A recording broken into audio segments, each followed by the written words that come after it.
I was Kanye's driver, just another job, or so I thought. But then, one night, as we were driving, he looked at me and said something that froze me in place. "Don't look at the passenger seat." At first I thought he was joking, but when I glanced over, there was nothing there. But I could feel it. Something was in that seat, controlling him. And I realized then, this wasn't just a normal ride. It was the start of a nightmare I couldn't escape. The first time Kanye told me not to look at the passenger seat, I thought he was just messing with me. We were cruising down an empty street late at night on our way to a recording session. It had been a long day for both of us, so I wasn't exactly in the mood for jokes. But there was something in his tone that made me pause. He wasn't joking. He wasn't even looking at me when he said it. "Don't look at the passenger seat," Kanye said, his voice almost a whisper. I laughed, assuming he was playing around. "Why? You think there's some ghost in the car with us?" But he didn't laugh back. His expression was dead serious. He didn't even acknowledge my comment. He just kept staring out the window, his hand resting nervously on the door handle. It was the first time I saw him look uncomfortable. Kanye was always in control, confident, loud, always the center of attention. But this felt different. He seemed on edge, like something had changed inside him. "Don't look at the passenger seat," he repeated, more firmly this time. I felt my stomach tighten. There was an odd tension in the air, as if the car itself was holding its breath. Something about the way he said it made the air feel heavier. I tried to focus on the road ahead, to ignore the strange unease that had begun to creep in. But that feeling, it wouldn't let go. I glanced at him, watching his fingers twitch slightly on the seat. There was a kind of rigidness to his movements, like he was waiting for something he could feel that I couldn't. "What's going on, Kanye?" I asked, breaking the silence, but he didn't respond. Instead, he turned his head toward the empty passenger seat beside him, and his expression shifted. It was almost like he was waiting for something to appear. A split second passed, but I could see the fear in his eyes, something I'd never seen from him before. "You feel it too, don't you?" he asked, voice barely above a whisper. I didn't know what to say. I did feel it, heaviness, a presence, but I couldn't explain it. It wasn't like there was someone sitting next to him. There was no body, no shadow, nothing tangible, but the weight in the air was undeniable. It felt like the space beside him was occupied. I shook my head, trying to dismiss it. "Kanye, what are you talking about? There's no one there. It's just us." But his eyes, those dark, intense eyes, stared straight ahead, like he was seeing something else entirely. And then it hit me. He wasn't talking about something I could see. He was talking about something invisible, something only he could feel. "Just don't look," he muttered, almost pleading. "You don't want to know." At that moment, I could tell it wasn't just a game or some weird joke. He was terrified, but not of anything I could see. I felt the fear in his voice, in his posture. Something was going on with him that I couldn't understand. And it was more than just his usual eccentricities. There was a deeper, darker force at play here. Something neither of us could explain. I couldn't bring myself to look. I kept my eyes fixed on the road, my knuckles tight on the wheel. But even as I drove, I could feel that presence beside him, pressing in on me, closing in on us both. We didn't say anything for the rest of the drive. The silence was deafening, but I couldn't shake it. Whatever was in that passenger seat wasn't just something Kanye could feel. It was something real. And I was starting to realize I wasn't just driving him, I was driving into something that neither of us could control. The days that followed that strange encounter were filled with an underlying sense of dread. I couldn't shake the memory of Kanye's warning, the way he looked at the passenger seat, the way he practically begged me not to look. The air in the car had been heavy, suffocating, and no matter how much I tried to dismiss it, that same tension lingered. But I couldn't ignore the fact that Kanye, who usually controlled every situation, seemed increasingly out of control. It started with the way he would speak. I noticed it one evening when we were driving through the city after a late meeting. He was sitting there, staring out the window like he wasn't even aware of the world around him. The conversation began as it always did. Small talk about work, the usual back and forth. But then, his tone shifted. Slowly at first, then drastically. "What do you think about what's next?" he asked, his voice almost a whisper. It wasn't that he was quiet. It was the way he said it. It was as if he wasn't asking me for my opinion anymore, like he was just saying it, not truly engaging. "About what?" I asked, glancing over at him. His eyes were wide, yet empty. He wasn't looking at me. He wasn't looking at anything. "Everything," he replied. "You know, what's coming, what they want." His voice faltered a little, but not in a way that made me think he was nervous. It was more like he was saying words that weren't his own. I tried to push it aside. "I don't know what you mean. You okay?" He didn't respond, but his eyes, those eyes that were usually so focused, so intense, looked blank, empty. He just kept staring straight ahead, his face completely still. For a split second, I thought he wasn't even breathing. The tension in the car, the complete stillness, it was like I was driving a ghost. I didn't know what to do, so I kept driving, but I couldn't shake the feeling that Kanye wasn't here with me anymore. He was somewhere else, trapped in his own mind, maybe even trapped by something else. "Who are you talking to?" I finally asked, feeling the discomfort grow. His silence felt unnatural. I needed to break it. Kanye blinked a few times before responding. His gaze shifted to me, and for a moment, I saw a flash of something. An awareness, maybe? But then it vanished as quickly as it appeared. "I'm not talking to you," he said, almost matter-of-factly. "I'm talking to them." I stopped the car at a red light, waiting for the signal. Who are you talking to?" His eyes were wide now, pupils dilated. And I felt that same pressure in the car, that feeling that someone or something was in the back seat with us. I didn't dare look at the empty seat next to him. I couldn't.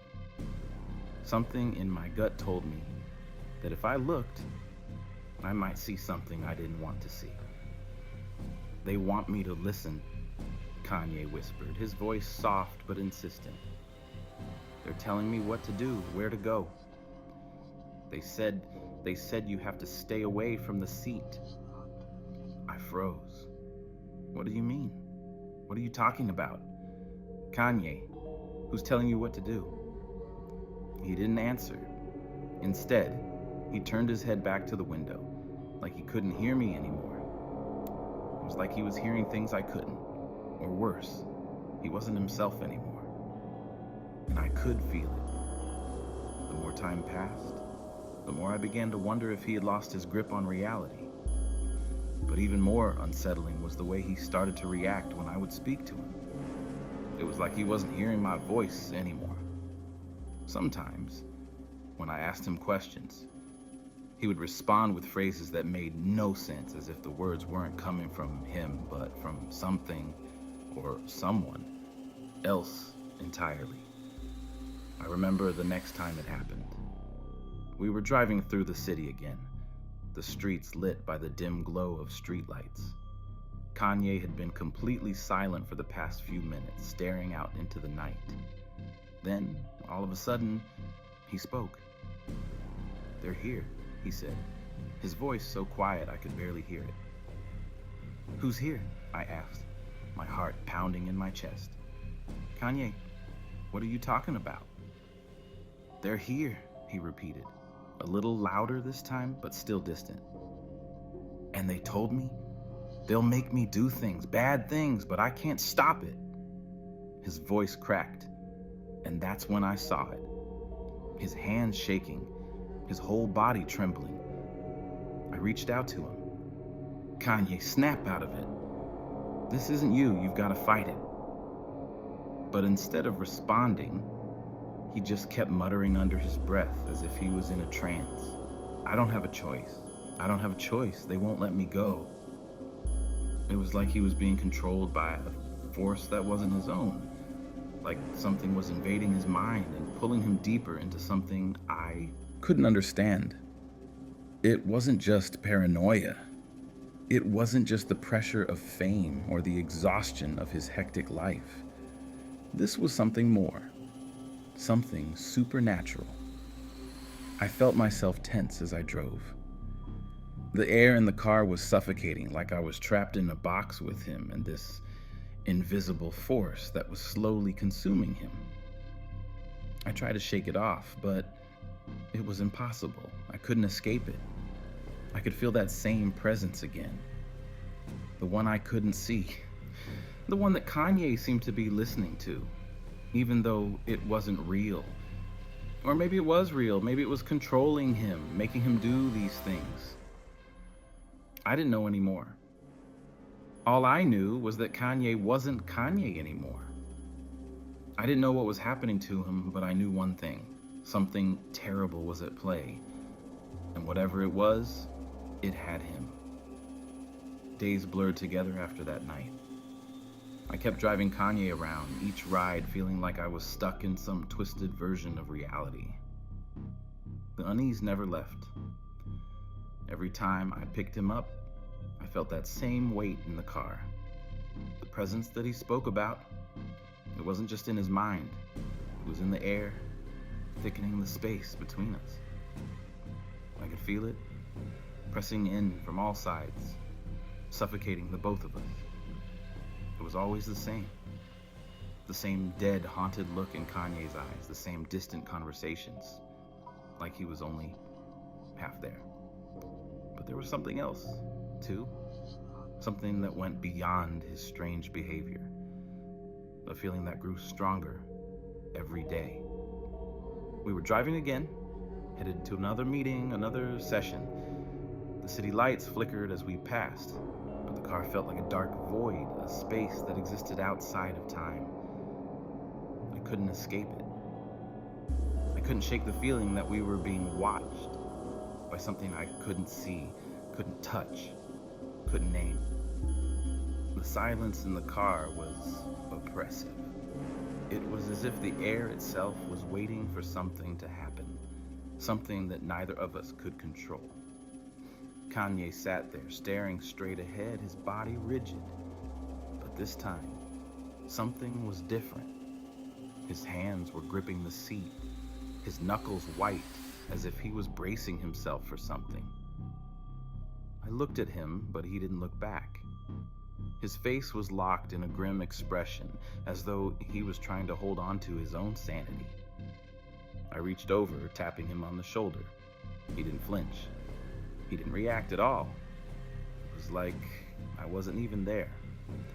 "Kanye," I said, my voice tentative, unsure if I should even be speaking at all. "What's going on with you?" He didn't answer right away. The car hummed steadily along the road, the only sound the quiet thrum of the engine. Then finally he spoke. His voice was low, but there was an urgency in it that I couldn't ignore. "They're watching me," he said, his words strained. "They're watching both of us." I swallowed hard. I didn't know what he meant. Who? Who's watching? He didn't answer immediately. Instead, he looked out the window, his gaze distant, unfocused. He didn't even seem to register my question. I felt my heart race. The feeling in the car was growing stronger now, an overwhelming presence, as if something was leaning in on us from all sides. The air was thick with it, pressing in, choking the life out of everything. I couldn't take it anymore. "Kanye, who's watching us?" I asked again, this time more forcefully. He turned slowly to look at me, but his eyes weren't the eyes I was used to. There was something darker in them now, something hollow and cold. His lips parted, but the words that came out weren't what I expected. "They're always here," he whispered. "They never leave. They've been following me for a long time. They won't stop. They won't let me go." I felt a chill run down my spine.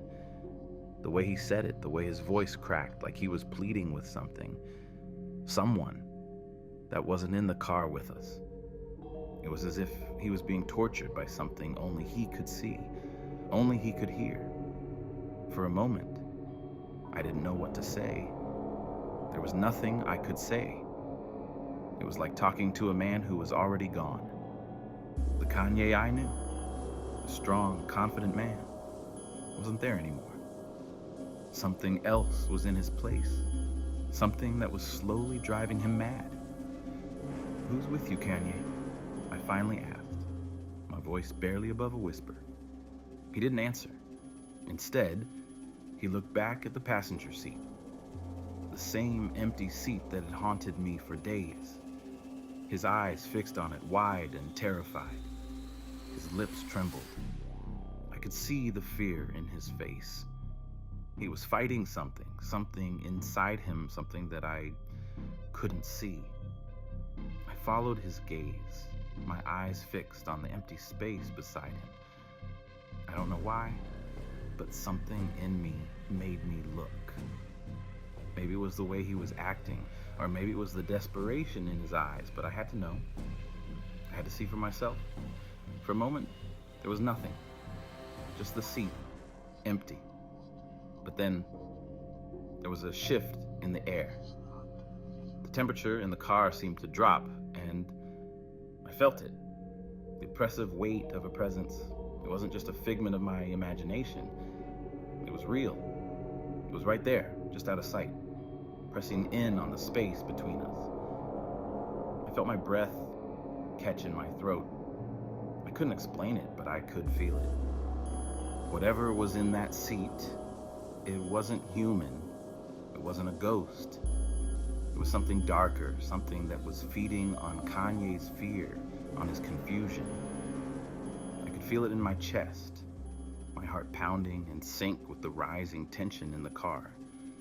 Kanye's body stiffened beside me, his eyes wide, his breathing shallow.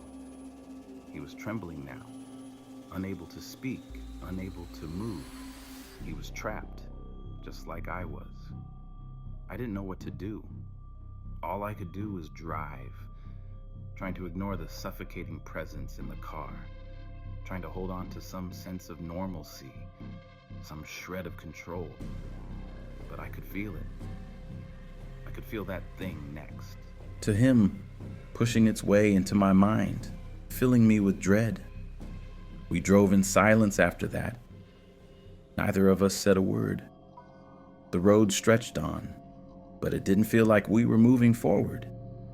It felt like we were stuck in this endless loop, trapped in this car with whatever was tormenting Kanye. And I had no idea how to get out. That night was the first time I truly understood the horror of what was happening to Kanye. It was more than just his behavior slipping. It It was like he was being consumed from the inside out, and I couldn't figure out how to help him. The whispers were getting louder, more persistent. I started hearing them too, but it wasn't like a voice in my head. It was a presence, an energy filling the car. A constant hum, like static on the radio, only louder and more menacing. The first time I really noticed it was a few nights after our last encounter. We were driving through the city, heading back from a late studio session. The streets were quieter than usual, the city's lights blinking dimly in the distance, but inside the car, the atmosphere was anything but peaceful. Kanye sat in his usual spot, head tilted forward, eyes unblinking.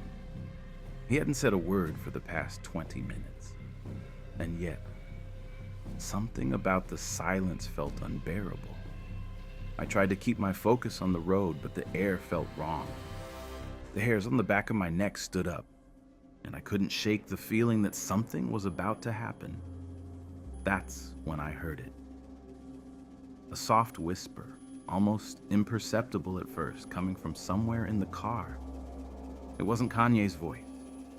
It wasn't even a person's voice. It was something deeper, darker. A low, almost melodic hum vibrating in the space around us. My heart raced, but I tried to push it aside. It had to be my imagination, right? But the whispering didn't stop. It grew louder. I turned to Kanye thinking maybe he was talking to himself again, but his face was blank. His eyes weren't focused on anything.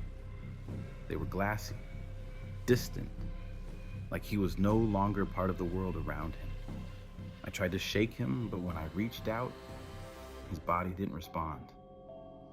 He was frozen like a statue. That's when the whispers grew into words.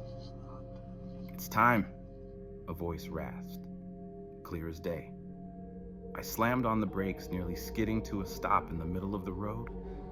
The voice, it wasn't just in my head anymore. It was here. I looked at Kanye in panic, but he was still motionless, like he hadn't heard anything at all. I could feel the pulse of that presence growing stronger, closing in on me. I had to get out of the car. I couldn't stay there any longer. I felt trapped, like the car itself was a cage. But when I opened the door to get out, something stopped me. A wave of cold rushed through me, as if the air itself was pushing me back inside. The voice spoke again, low and terrifying. "Stay." I froze. The command was so simple, yet it rattled me to my core. It wasn't just a whisper anymore. It was a force, something that could reach into my soul and tell me what to do. I wanted to run. I wanted to scream. But I couldn't move. My body felt paralyzed, held in place by something unseen. But then, I heard Kanye's voice. It was barely audible, cracking as he spoke. Don't leave me." It was the first time in days that he sounded like himself. The desperation in his voice, the fear, it was real.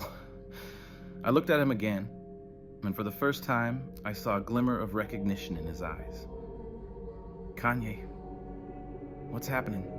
I asked, my voice shaking. "What's going on? What's talking to us?" His lips trembled, but he didn't answer. The air in the car grew heavier.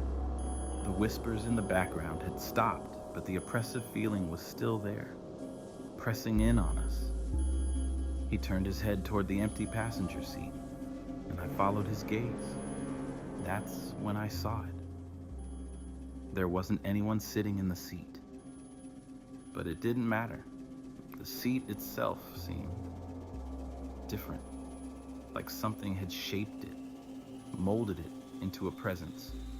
I felt its weight, the pull of it, like something was reaching out from that empty space and trying to drag us both into it. Kanye looked back at me, eyes wide with terror. They want me to do things," he whispered. "I can't stop it. They're inside me. I could barely breathe. The voice, the presence was in him, controlling him. It wasn't just in his mind anymore. It was in his very being, taking over his thoughts, his actions. And the worst part was, I could feel it too. It wasn't just Kanye who was affected. This thing, whatever it was affecting me as well. The weight of the air in the car grew unbearable. It was like we were both being smothered by it. I wanted to scream, but I couldn't. I wanted to reach out and shake Kanye to bring him back to himself. But something stopped me. Something inside me was telling me that I shouldn't, that I couldn't, that if I tried, I'd be swallowed up by whatever was consuming him. I can't fight it anymore, Kanye said, his voice barely a whisper. I'm not me anymore. I stared at him, my chest tight with fear. I had no idea what to do. I was losing him, and I was losing myself too. For a moment, everything was silent. The car hummed along the road, the world outside still, dark and cold. The presence in the car was so powerful, so consuming, that I couldn't think straight. I could feel it, pressing in on me, pulling at the edges of my mind. And then, just as suddenly as it had started, the voice spoke again. It wasn't a whisper anymore. It was loud, clear, direct. It's not just him. I looked at Kanye, my heart pounding. What did that mean? What was it saying? But before I could ask, Kanye's body jerked suddenly, his head snapping to the side. He was convulsing, his hands gripping the seat like they were being forced to. And then, all at once, he went still again. His body was limp, lifeless. I didn't know what to do. I didn't know what had just happened. But the truth was clear now. Kanye wasn't the only one in that car. There was something else, something alive, and it had us both in its grip. The moment Kanye went still, something inside me broke. I was no longer driving the man I knew. This wasn't just paranoia or stress. This was something beyond us, beyond anything we could understand. The presence that had taken hold of him had locked him in a nightmare, one that no one could escape, not even me. We were still on the road, the car humming along as though nothing had changed, but everything had. The weight in the air was suffocating now. I could barely breathe. I wanted to pull over, get out, run as far as I could, but I was trapped. I couldn't leave him here. Not like this. I glanced over at Kanye. His head was still tilted to the side, his body limp. The expression on his face, empty. He wasn't dead, but he wasn't alive either. He was caught somewhere in between, a puppet to a force that had taken control of his very essence. And I was still stuck with him, in this car, on this road, with something I couldn't fight. I tried to speaking to him, shaking him gently. Kanye, please talk to me. Come on, man, fight it. Whatever this is, you can beat it. You have to. But there was no response. His eyes remained wide open, unblinking. There was nothing there but a shell. I felt my pulse race. I couldn't just sit here. I couldn't just keep driving like everything was normal. So I did the only thing I could think of. I pulled over. The sound of the tires skidding against the asphalt echoed in my ears as I slammed the car into park, the engine stuttering to a stop. The headlights illuminated the dark stretch of road ahead of us. I looked at Kanye again, my hands trembling as I reached out to touch his arm. His skin was cold, unnaturally cold, and for a brief moment, I thought he might be dead. I shook him harder this time. Kanye, wake up. Whatever's in your head, you have to fight it. But even as I said the words, I knew they were useless. How do you fight something that's not even human? What if it wasn't just in his head? What if this wasn't just a breakdown? What if it was something much worse? I thought back to the warnings. The warning not to look at the passenger seat. But I was beyond that now. The presence, whatever it was, had already taken hold of him. It had already destroyed him, and I was left to watch it happen. I glanced at the empty passenger seat, and the air grew cold once again. The sense of something watching me, something waiting, sent a shiver down my spine. I could feel the eyes of whatever had latched onto Kanye's soul, and I knew it wasn't done with me yet. The whispers came back, faint but unmistakable. I clenched my fists, trying to block them out. "Stay with me, Kanye," I whispered, my voice hoarse.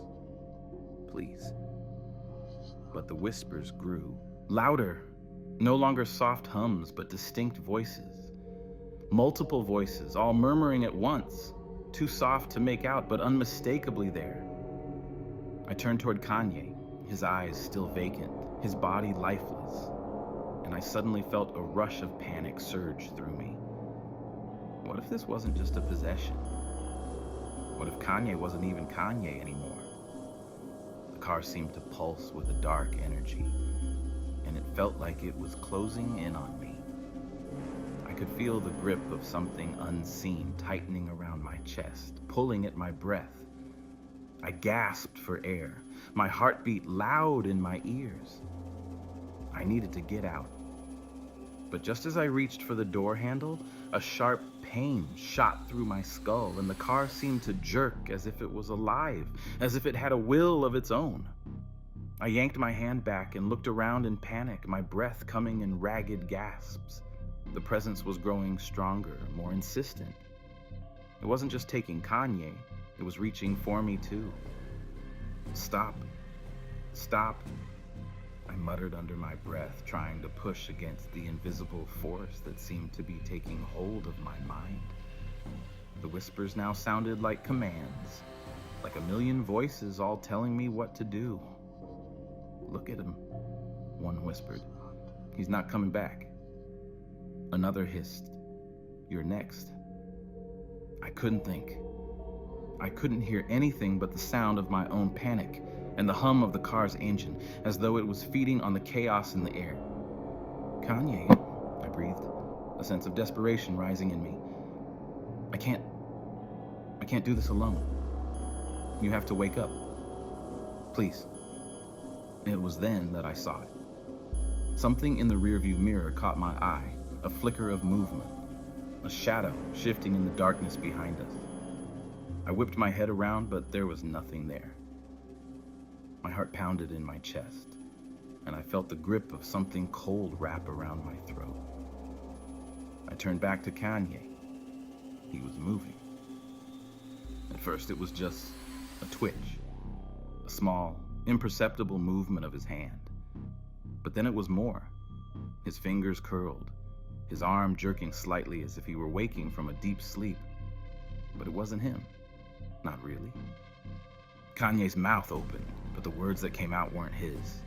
They were ragged, slurred, and inhuman.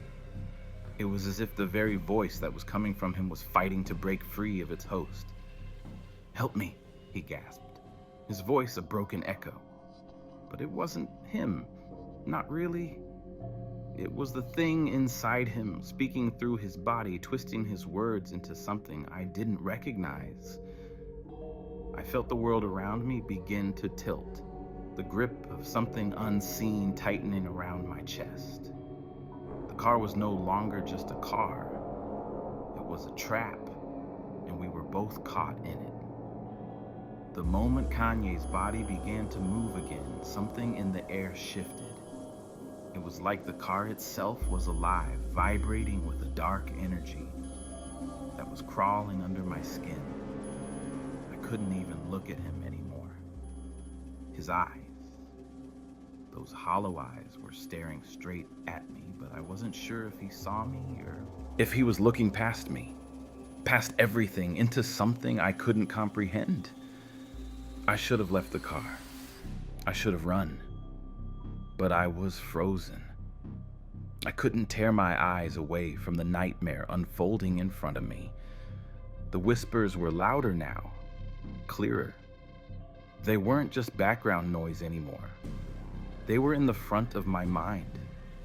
And every time I tried to push them away, they just came back stronger. The presence that had taken hold of Kanye wasn't done with me. It was pulling me into its grip.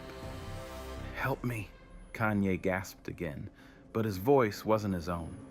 It was deep, guttural, and warped, like something trying to claw its way out of his throat. But even though his voice was no longer human, the desperation in it was real. I could feel it, and it tugged at me like a string. But I couldn't move. I was paralyzed by the horror of it all. The car's engine rumbled, but it didn't sound like an ordinary engine. It sounded like a growl, low and menacing, vibrating through the floorboards and up into my spine. It was as though the car itself was being controlled, like it was an extension of the thing inside Kanye. The seat beside him, the empty seat, seemed to grow darker, the shadow there thickening as if something was filling the space, occupying it, becoming one with him. Suddenly, the car lurched forward, jerking as if it was pulled by an invisible force. My hands gripped the steering wheel, knuckles white, but no matter how hard I tried to control it, the car seemed to have its own direction, its own will. The road ahead blurred, like we were no longer on a normal path. The night itself seemed to close in, and the world outside faded. We were heading into nothingness, and then Kanye spoke again. "It's time." The words were sharp, crisp, clear as a bell. They didn't sound like him. They didn't sound like anything human. And for a brief, terrifying moment, I realized Kanye wasn't speaking to me. He was speaking to them, to whatever was controlling him. My breath caught in my throat. "Kanye, what are you saying?" I whispered, my voice shaking. But it wasn't Kanye who answered. It was the voice that had been inside him all along, the voice I had heard in the whispers. It was deep, ancient, and terrifying. It filled the car, vibrating the air around me, suffocating me with its presence. "You should have stayed out of it," the voice said, its tone flat, emotionless. "Now, it's too late." I felt my chest tighten. The air in the car became heavier, like I was drowning in it. I couldn't breathe, couldn't think straight. Every instinct I had told me to get out, to run, to escape, but I couldn't. I couldn't move. Kanye's body jerked again, and this time it wasn't just a twitch. His head snapped to the side, and his mouth opened. But it wasn't him speaking. It was them. The entity that had consumed him was no longer hiding behind the facade of his body. It was controlling him, fully and completely. "You will be a part of this now," the voice said, the command cutting through the thick, suffocating air. "You will never leave. We will make you one of us." My heart hammered in my chest, and I felt a chill run down my spine. The voice wasn't just in the car anymore. It was in my mind, clawing at my thoughts. I could feel it wrapping around my consciousness, pulling me in. "No," I whispered, my voice barely audible, but I felt the words slip away like they didn't matter. The presence in the car was overwhelming. It was too much. It was suffocating. I tried to move, but my body wouldn't respond. I could hear the voice, feel it, but it was coming from inside me now. "We control everything," the voice repeated. "You are nothing. You will serve." I shook my head, but it didn't make any difference. My eyes were fixed on Kanye, but he wasn't Kanye anymore. His body was just a vessel, a puppet to the entity that had taken control. His mouth was moving, but the words weren't his. They were the entities. And every time it spoke, I felt it gnawing at my soul.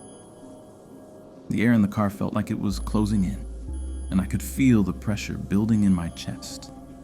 The whispers became deafening, a chorus of voices that swirled around me, filling my ears, my mind, my very being.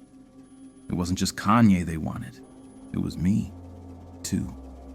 They had already claimed him. And now, they were coming for me. Please, I begged, desperate. Please, let him go. Please. But the voice didn't answer. It didn't need to. The car lurched again, and this time, I felt it. Felt the pull of something so powerful, so dark, that I thought it would tear me apart. I was no longer in control of anything. The car was moving on its own, faster now, spiraling into the unknown. I could hear the engine growling, the tires screeching against the road as we accelerated toward the edge of something terrible. And then, everything stopped. The car screeched to a halt, and I could hear nothing but the pounding of my heart. The darkness outside the windows pressed against us, suffocating, closing in. I couldn't move. I couldn't breathe. I didn't know where we were, but I knew one thing. This wasn't the end. Whatever had taken Kanye was still here, and now it had its sights set on me. The car was still. The night stretched on, dark and silent as if the world around us had stopped breathing. I had no idea how long we had been sitting there, but it felt like an eternity. I didn't know what was worse, being trapped with Kanye, who wasn't Kanye anymore, or the suffocating silence that had settled over us. The darkness outside the car was so thick it felt like we were in the middle of nowhere, with no escape, no way out. I glanced at Kanye. His body was still slumped in the seat, but his eyes, those empty, lifeless eyes, were still open. I had no idea what he was seeing, if anything at all. He was gone, a shell of the person I once knew. And yet, something was still inside him, controlling him, pushing him forward. I thought about all the things I had seen, how his behavior had changed, how his words no longer made sense, how the presence in the car grew stronger with each passing moment, how every whisper, every command felt like it was pulling me deeper into something I couldn't fight. I thought I had figured it out, but I hadn't. There was one piece of the puzzle I had missed. One thing I hadn't understood. Whatever had taken Kanye wasn't just an entity. It wasn't just a spirit, a demon, or some malevolent force from another world. It was far worse. It was a parasite, a creature that fed on fear, on control, a force that could bend minds, twist thoughts, consume entire beings without a trace. It wasn't just in him. It was in everything. Everything Kanye touched. Everything he encountered. This thing was connected to him and to everything around him. I remember the whispers again. But this time, they weren't just in my head. They were everywhere. Every corner of the car, every breath I took. And then, just as quickly, they stopped. For a moment, I thought I was free. That whatever had been haunting us had finally let go. But then I felt it. That pressure in the air. It was back, and it was stronger than ever.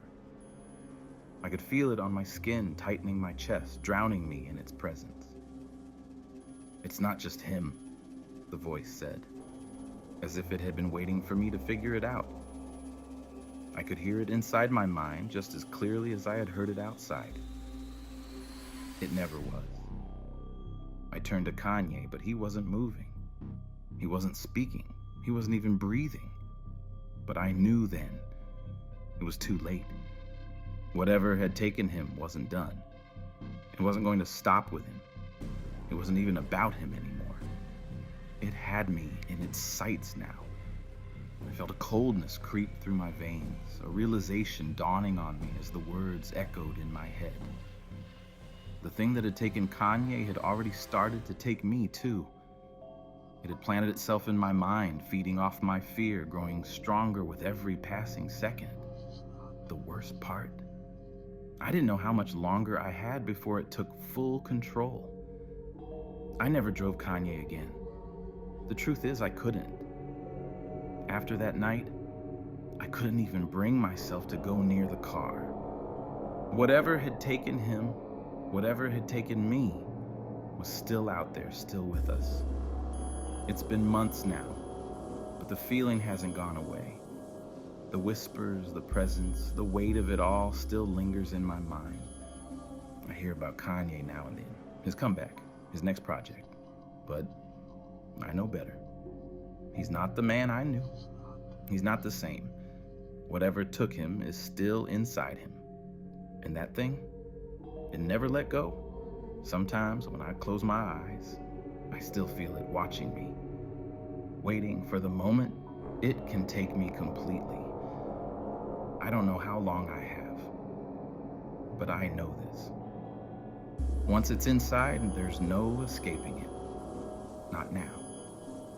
Not ever.